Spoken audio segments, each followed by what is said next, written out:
O céu e a terra passarão, mas as minhas palavras não hão de passar.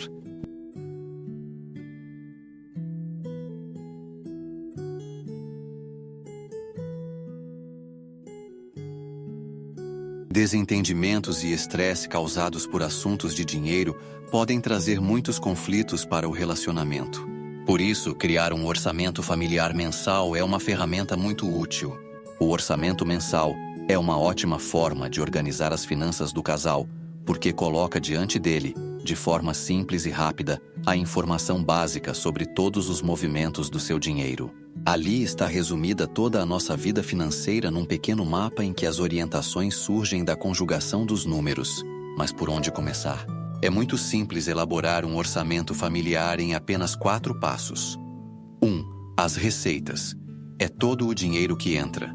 Podem ser receitas fixas como salário ou variáveis como comissões e vendas. Se não há como saber o valor exato até recebê-lo, você pode trabalhar com uma estimativa. 2. Despesas fixas. São aquelas que ocorrem regularmente e têm um valor relativamente constante, como, por exemplo, contas de água, luz, telefone, condomínio, alimentação, gás, prestações ou aluguel, etc. 3. Despesas variáveis.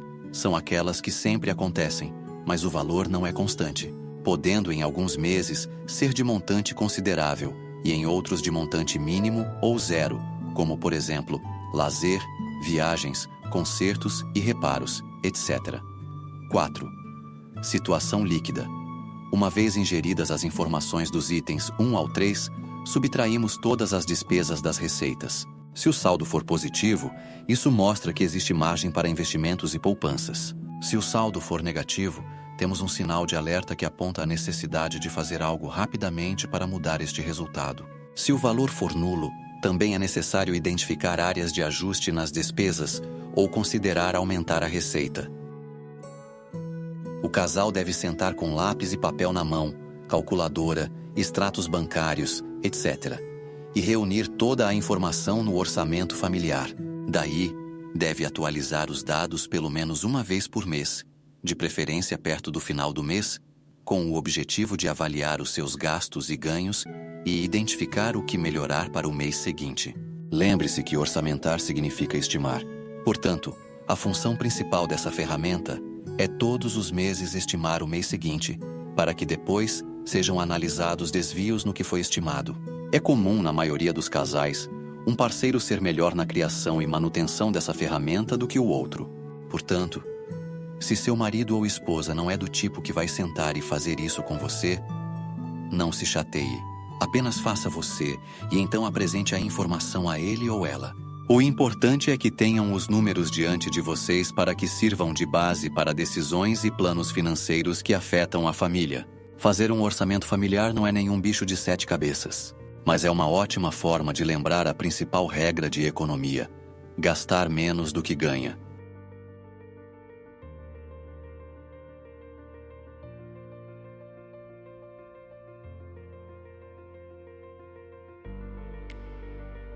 Quando vou a um lugar frequentado por muita gente, como um shopping, a primeira coisa que me chama a atenção não são as vitrines, mas as pessoas. Não me canso de observar a diversidade, tem gente de todo tipo.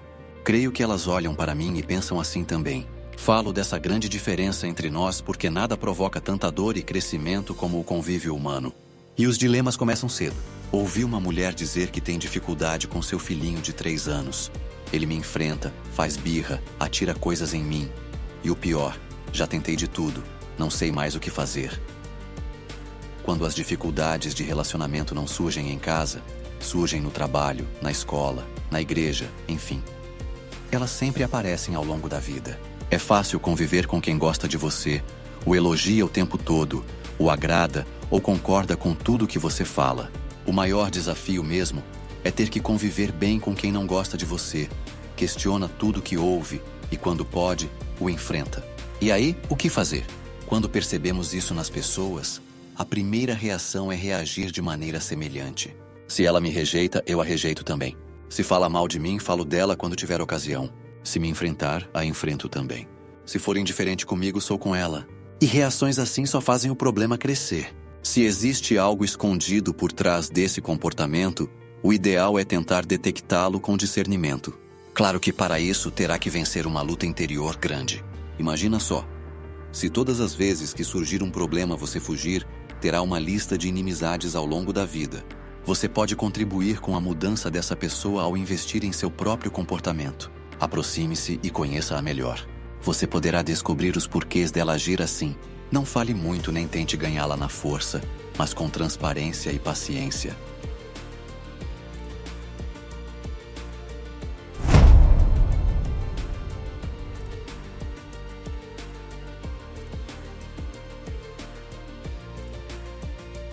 Para se ter acesso à fonte da água da vida, é preciso obedecer e se entregar a Deus por completo.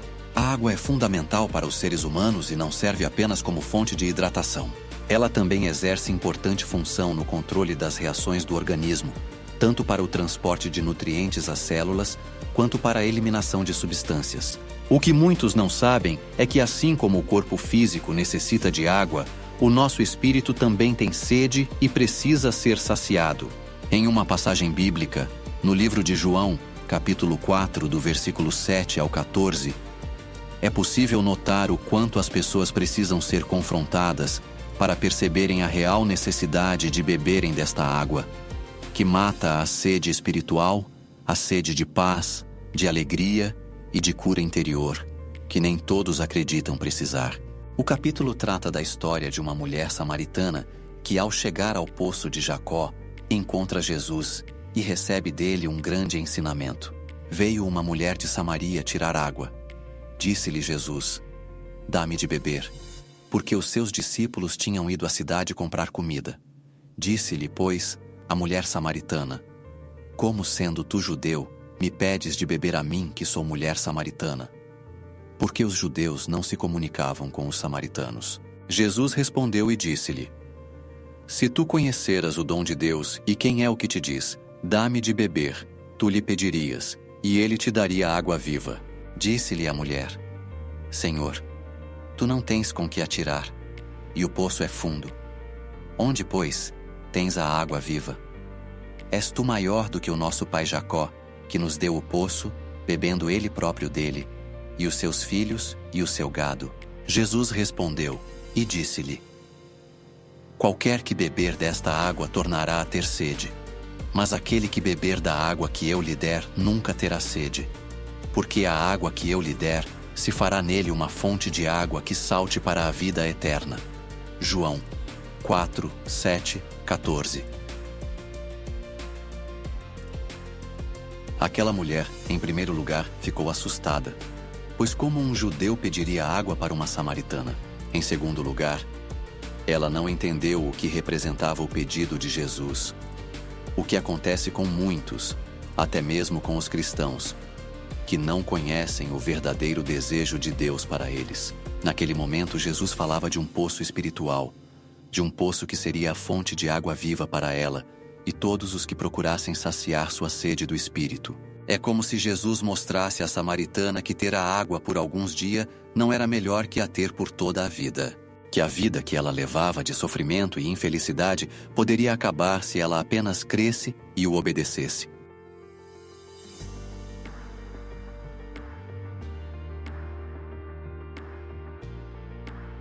Assim como no passado, nos dias de hoje não é diferente. O Senhor Jesus deseja que tenhamos acesso à fonte de água viva, que supre a sede de todos aqueles que creem em qualquer área de suas vidas. É um dos momentos em que Deus pede para nos entregarmos, crermos em suas promessas e o obedecermos. Muitas vezes, Deus lhe pede algo que para você seria impossível que ele pedisse, como foi com a mulher samaritana, que recebeu a oferta de um judeu, algo incomum. Mas ela creu, o ouviu e o obedeceu, e seus dias foram melhores que todos os vividos até aquele grande momento. Senhor, meu coração está pesado. Minha alma clama por paz em meio à tempestade. As angústias da vida me cercam, e às vezes sinto que não tenho forças para continuar. Mas hoje, Pai, eu me rendo aos teus braços. Entrega-me ao teu amor que acalma, ao teu cuidado que sustenta, à tua graça que restaura. Seque minhas lágrimas, Senhor. Fortaleça meu espírito cansado e renove em mim a esperança de que Tu és meu refúgio e fortaleza, Que eu possa descansar na certeza de que não estou só, de que em Ti encontro abrigo e que Teu amor é maior do que qualquer dor. Obrigado, meu Deus, pois sei que em Ti já tenho alívio, já tenho paz, já tenho tudo o que preciso. Que Teu nome seja exaltado por todo o universo.